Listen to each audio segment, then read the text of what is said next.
you can't be a management consultant without confidence. So imagine me being that CPA who was very timid and very shy. I go into conference rooms, management meetings, and I'm even scared to talk because I'm extremely conscious of, is someone looking at me and thinking, oh my God, this girl is so tall, or someone saying, oh my God, this girl doesn't look great at all. All of those things like are way behind me. And whatever I do, I'm extremely confident in who I am, in the body that God gave me, and everything just flows better from that standpoint.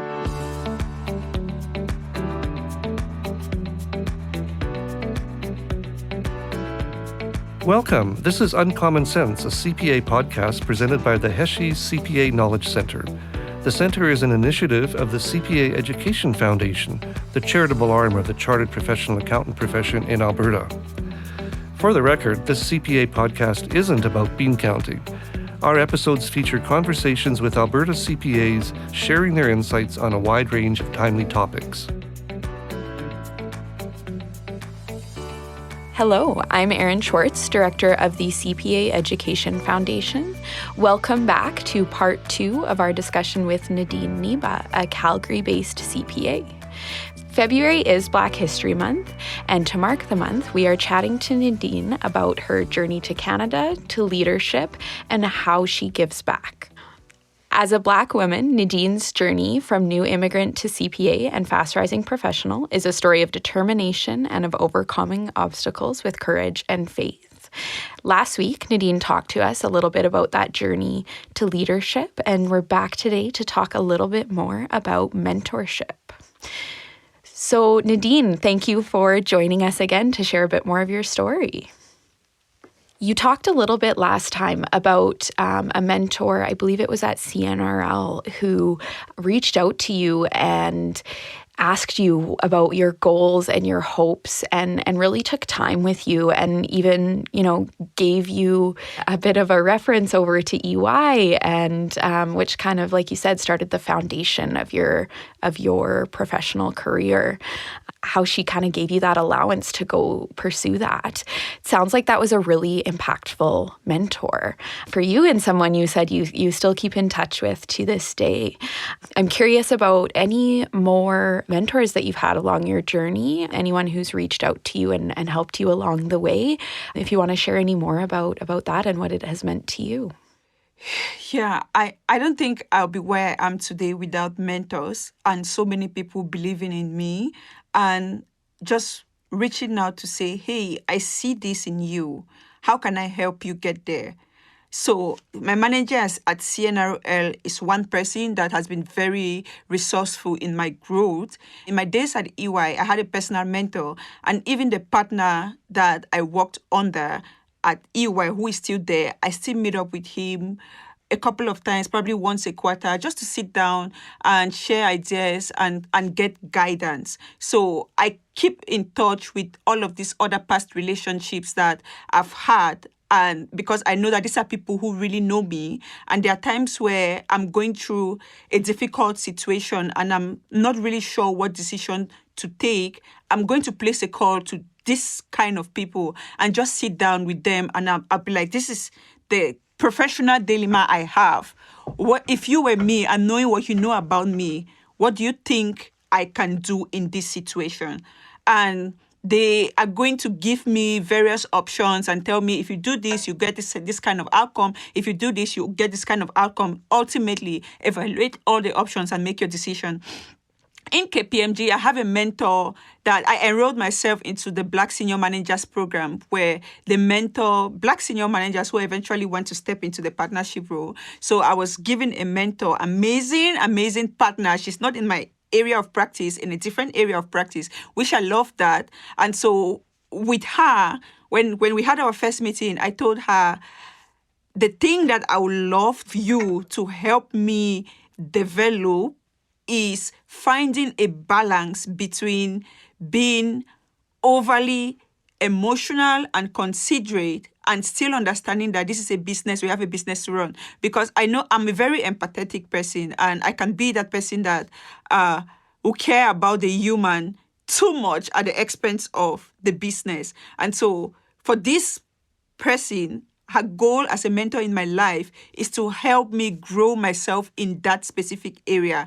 And I also have mentors in the not-for-profit space because I'm very much involved in community activities who are directors and executive directors in different charities that I sit down with them and speak with them on how I can continue to refine myself as somebody who has a purpose to help other immigrant women. So I think mentorship is very important. It helps you avoid some certain career and life mistakes. And I got that moment of clarity about mentorship when I myself was a mentor. I was a mentor in the CPA program where I got paired with this amazing, very intelligent Black girl who was still going through her CPA program. And every time I had my one-on-one session with her, the kind of questions she came with and the kind of questions she asked me challenged me.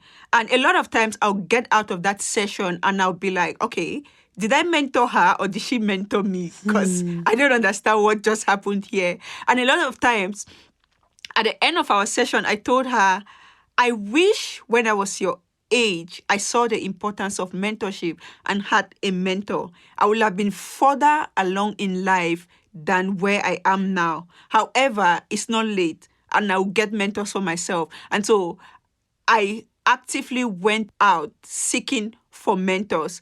And even though I always reconnected with my partners, my manager from CNRL once a quarter or 6 months or once a year, because my manager from CNR, I will meet once a year and have those conversations about how is my career going, where do I think I want to go next, what can they do to help me at this point, and I'll also bounce off ideas with them on, okay, I had this situation at work, how do you think I should handle it, and all that kind of stuff. I never really formally called them mentors, but that was mentorship.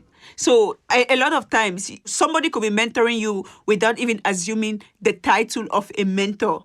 But after the situation with my own experience being a mentor to someone, I went out to actively seek for somebody that I was going to call a mentor and I was going to meet with more frequently, like once every month. So yes, I have those set of people in my life, and they really are my personal board of directors. If I would say, I don't make any critical decision without sitting with them and consulting them.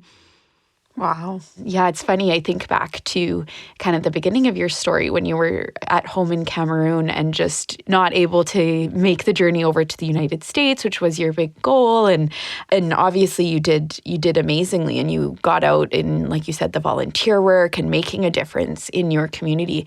And, you got to where you are and have done so well. But I can't help but wonder if you had a mentor, Nadine of the future, like the Nadine of today, could go back to that young Nadine and say, don't worry about the future. The future will take care of itself. Just do your best today. I can't help but wonder how much more you might have achieved and how much quicker things might have gone for you. But yeah, it's really beautiful to hear the multi-directional aspect of the mentorship, where you've got your mentors who you go to, but then you've got people that you're mentoring, but it feels like they're mentoring you, and it's just a very all-around symbiotic relationships, it seems. Exactly. If I had a mentor way back then, who told me, just focus on the present, the future will take care of itself, it would have saved me from a lot of stress and anxiety.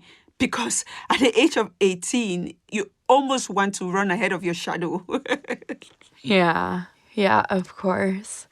So you've obviously talked about it a little bit, but just curious if there's any more you want to say about yourself becoming a mentor, supporting women of color and new arrivals to Canada. And so what specifically, kind of what area, I guess, are you in with that? Is it focused specifically on CPAs, or is it across the board? Is it through work? Is it through community organizations? What does that look like for you these days? Yeah, it's through work and through community organizations, but it's not solely focused on CPA.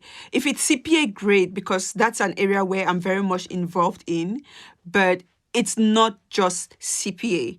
And immigrants go through a lot of struggle trying to get their first yes for a job in Canada. And in such times, just having somebody to be there to review your resume against the field that you want to get into, advise you on what certifications you can take to help you break down that entry barrier, how to network in order to be able to get a chance at getting that interview, and also putting in a word for them if you know someone, a hiring manager, that is hiring in a field where you feel like these people could be a great candidate. I do all of that. And I do that especially because I understand. For sure. So are you involved at KPMG in recruiting, hiring, that aspect of the process? Because it seems you've got a pretty big passion for some of those things. Yeah, it's just been a few months at KPMG. I know when I was interviewing to join KPMG, I told the recruiter that I would love to be fully involved in this process. Every time you're going out for all of these recruitment campaigns, please let me know. Yeah, but in the few months that I've been there, I haven't taken part in any of the recruitment campaigns yet. But it's something that I'll definitely eventually get myself into. Yeah, it sounds like you'd be a huge asset in that area. So I hope it works out. All right. One last question maybe on mentorship. What have you learned about yourself through your mentorship work? What have I learned about myself? What I've learned about myself is that even though I'm unique as a human being and as a woman, we are collectively the same in most of the challenges that we face, in a lot of what we want to get out of life, in also the way we want to be treated and addressed. Yes, my name is Nadine, your name is Esther, the other person's name is Agnes. We may have come from Cameroon, Nigeria, Congo, Brazil. Those uniqueness exist on a personal level, but on a collective level, if you stand back and take a look with all of the people I've spoken to, and even the people who mentor me as women, my former mentor is also a woman, we eventually want the same thing. And I've also learned that it's okay to make mistakes in life. It's very okay to make mistakes. I've learned not to be overly critical of myself because I tend to be a perfectionist. I want to get everything right and perfect. But as I go through this process and I speak to my mentors and I also mentor people beneath me, I can't mentor them from a perspective of, hey, you must always get things right all your life, because it's very okay to make mistakes and it's not something to be shameful about. So through this process, I've learned to give myself grace, to prioritize myself, to take a break when I need to take a break, because I'm a driver. I can keep going and going and going, and that's not very nice. And so my mentor will tell me, Nadine, you need to feed and nurture the body that keeps driving. And so if you don't do that, that machine is going to crash and burn. So these are the things that I've learned that I'm actually actively applying to myself right now. Yeah. Thank you. I'm sitting with that a little bit because I think that's just really, really wise advice for anyone, especially in leadership roles. And yeah, thank you for sharing. So from what you've observed, do Black women and newcomers still face the same types of obstacles that you faced as a newcomer a decade ago? Yes, they do. Yes, they do. And even I, after this so many years, I still face those obstacles. One is, it's not just getting the 1 year. It's important to get the 1 year to get in, but you need a couple of years throughout your career in order to eventually progress. The thing is that every woman faces an obstacle in corporate North America or corporate America generally. Black women just have an additional layer. And I think I'm going to personalize this as I move forward. I think it comes from how they were brought up, their culture, upbringing and culture. When you listen to a Black woman talk, you can almost feel like they are being maybe too loud, or they are actually being overly passionate, or maybe very defensive, but in the real sense of it, they are just talking. And that's not a quality that is very much welcome in the corporate world. And that's why you keep hearing things like, oh, she's so loud when she talks, or the term, oh, she's an angry Black woman, because they're either too passionate, too loud. Not that they're trying to be, they're trying to scold at you or any of the negative connotation that comes with this. It's really just the way they've been brought up and the way 90% of African women speak. And that almost hinders progression for most African women in the corporate space. It takes a certain level of awareness and a frame of reference and putting things into perspective for a leader to understand that there's some cultural thing going on here. And if you want to take that culture out of that person, it might end up actually really transforming this person from being their true selves. But that thing still exists in the corporate space, and it's been serving as a limitation for so many Black women, including myself, really. Yeah, thank you for sharing. It's funny because I think, yes, you are overly passionate in how you speak, but I see that as such a good thing. It's amazing. And it's amazing to hear about your story and how, the passion that has driven you has had such an impact. And that's such a positive. And so I think that there needs to be that shift on, like you say, that corporate side where no, that's not a negative, that's a positive. As well as, you talked a little bit about being a people first leader and how you need to really balance the empathy with the business needs and all of that. And that's absolutely a great lesson. But again, it's one of those things where I'm like, yeah, we need more of this. We need more of this. So thank you. Thank you so much. Yeah, thank you. So last year, your professional and community accomplishments were recognized when you received 2 awards. So the CPA Alberta's Early Achievement Award and the Deloitte Foundation's Norman Wildgoose Award for exemplary community involvement. What did it mean to you to be honored this way? Oh, wow. What did that mean to me? I think that for me, it was a sign from God that, my child, I love what you're doing and I need you to keep doing it. And so I think that a recognition is not the end of the job.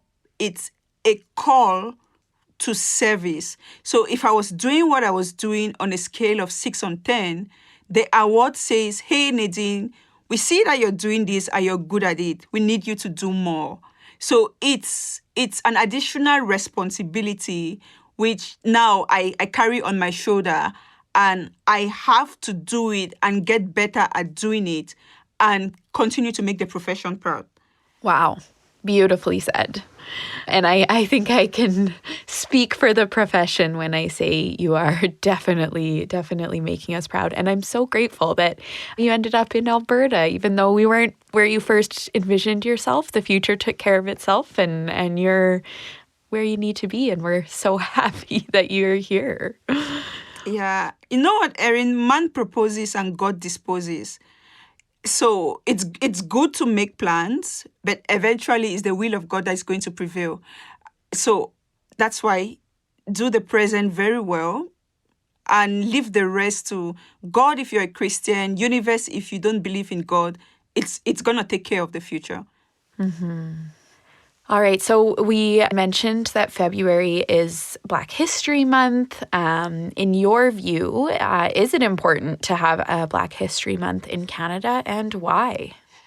Okay, so Erin, I think there's been a lot of differing views about this. The other day I was watching video of some guy, I think on LinkedIn, saying that, oh, I'm Caucasian, I don't celebrate Caucasian History Month. Why are Black people celebrating Black History Month? This feels like this is so unfair. It's rather promoting known diversity. It's promoting known equity or inequality. I think this should not exist.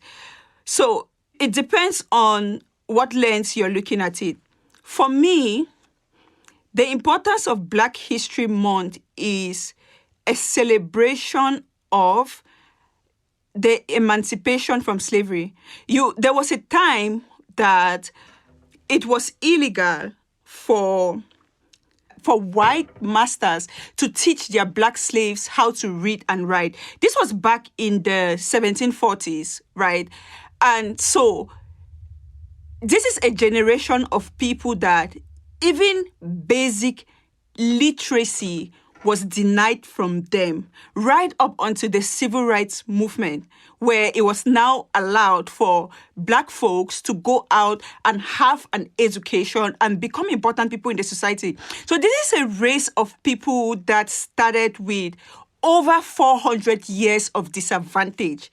But today, not only have they gone to school and become educated, but they sit in the same rooms with the people that once upon a lifetime were their masters. I think that's something to celebrate. I celebrate Black History Month because I look back and I see tenacity. I see a generation of people that have been courageous and determined to break everything that existed 1,000 years ago to limit them. So it's important that at a time like this, the Black people are reminded of their history, of their heritage.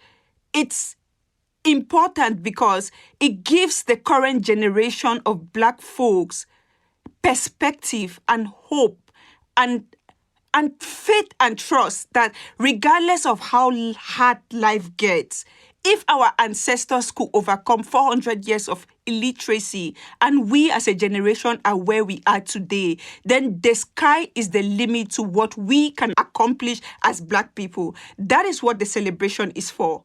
So, putting that in perspective to the current set of Black people existing in the generation now, if I'm going through a difficult time career-wise, family-wise, just a difficult moment in life, and I step back and look back and see all the challenges that my ancestors, grandparents, great-grandparents were able to overcome so many years back. How bad can it get to the point of being denied being able to read and write? It gives me hope that the future is bright for me as a person, and nobody can limit what I can accomplish as a Black person. That's why I think celebrating Black History Month is very significant and very important. It's not to promote inequality or say one race is better than the other. That's not what it's about. It's to celebrate what a race of people have overcome through thousands of years to get to where we are. And that is commendable. Absolutely. Very worth saying, very worth celebrating that progress and looking towards the progress that still needs to be made. Exactly. Thank you. Thank you. And speaking of kind of looking to the future, we are running out of time here. So maybe one last question. You know, obviously the past decade has been amazing in terms of your progress, and kind of where you were 10 years ago to where you are now is absolutely fascinating. But curious, career-wise, the next 10 years, what do you see for yourself? My plan is to take everything that I've learned throughout my years in public practice and build a technology startup from scratch to IPO.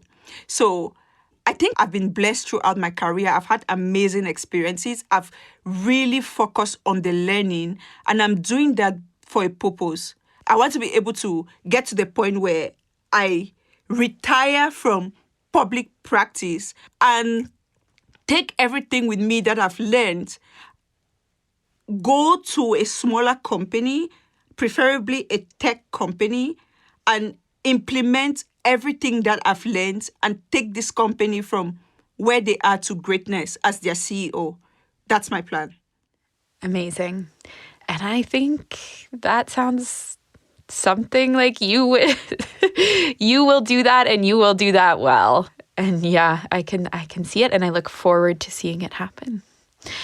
we have run out of time, so we need to wrap up here. Nadine, thank you so much for joining me today and for speaking so openly and freely about your story and about your work to help and support others over these past 2 episodes. Your achievements have been absolutely remarkable, and your courage and kindness will be an inspiration to everyone who hears this episode. I look forward to, like I say, seeing where you go from here, and I know that the number of people that will be impacted by what you do in the future will be very impressive. Worth mentioning as well before we close off, anyone who's listening to this episode and really identifies with a lot of Nadine's story, be sure to check out the CPA Education Foundation of Alberta's scholarships. Just as you were talking through your story, Nadine, I was thinking so much about a few of our scholarships, whether it's for newcomers, specifically for Black people seeking out their CPA, or the Perseverance Award. So just something to think about for those of you out there to whom that might apply. Thanks again, Nadine, and I hope we can talk again in the future. Thank you so much, Erin. It's been great speaking with you. The Uncommon Sense podcast is presented by the CPA Education Foundation and funded by the Heshie CPA Knowledge Center. The Knowledge Center was created through a generous donation to the CPA Education Foundation by the late Brian Heshie.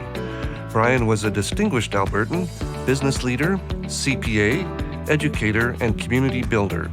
His generosity and commitment to education underpinned his good works across Alberta throughout his lifetime. We would like to acknowledge that the CPA Education Foundation offices are situated on the traditional Treaty 6 and Treaty 7 territories and Métis Nation homeland. The Foundation acknowledges that we reside on traditional and ancestral territories of many Indigenous, First Nations, Métis, and Inuit peoples. Their histories and culture influence our community to this day. The CPA Education Foundation is committed to helping build a province where Indigenous people and their voices and experiences are heard, valued, respected, and celebrated. Technical and recording services for this podcast provided by Wolf Willow Studios in Edmonton. If you enjoyed this podcast, please be sure to like, subscribe, and tell your friends about us. If you have any comments on the podcast, write to us at cpaef@cpaalberta.ca. To learn more about the CPA Education Foundation and the Heshie CPA Knowledge Center, visit cpaalberta.ca/foundation. Thanks for listening.